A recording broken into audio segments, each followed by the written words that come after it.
کہ نوجوانوں کو بھی سمجھایا جائے، اور بہت سارے دیندار لوگ ہیں وہ سمجھتے ہیں کہ یہ سب ٹھیک ہے، تو اگر کوئی تبلیغی جماعت میں جاتا ہے یا کسی کا مدرسے سے تعلق ہے، کسی مذہبی تاریخ سے تعلق ہے اور وہ اس چیز میں شریک ہوتا ہے تو وہ اپنے آخرت برباد کر رہا ہے۔ فمیتۃ جاہلیہ قتلۃ جاہلیہ۔ اور جی جب اتنی تفصیل کے ساتھ آپ نے ارشاد فرما دیا کہ وہ اس نعرے میں شریک ہے یا اس کی دعوت دے رہا ہے یا اس کی نصرت اس کے کر رہا ہے یا اس کی وجہ سے مشتعل ہو رہا ہے، لوگوں کو مشتعل کر رہا ہے، ان سب کا حکم ہے۔ اور اس کا حکم کیا ہے کہ اگر لیس منا من مات علی عصبیہ، جو عصبیت پر مرے وہ بھی ہم میں سے نہیں۔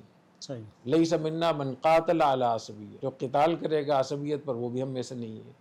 لیس منا من دعا الی عصبیہ۔ میں سمجھتا ہوں کہ علماء کرام اور مشائخ اور خانقاہوں کے حضرات اس پہ بہت توجہ دیں، بہت خطرناک ہے، بہت ہی خطرناک ہے دین کے لیے، حسن خاتمہ کے لیے۔ قوم پرستوں کی وہ جماعتیں جو اس وقت میں اس ایشو کو لے کر اٹھ رہی ہیں، کیا جب یہ مسافروں کو کوئی شہید کیا جاتا ہے یا دوسری قوم کے لوگوں کو جب شہید کیا جاتا ہے ان پہ ظلم ہوتا ہے، کیا یہ لوگ بولتے ہیں؟ تو اس سے معلوم ہوتا ہے کہ ان کے ساتھ حصہ لینا، ان کی مدد کرنا یہ حرام ہے، جائز نہیں ہے۔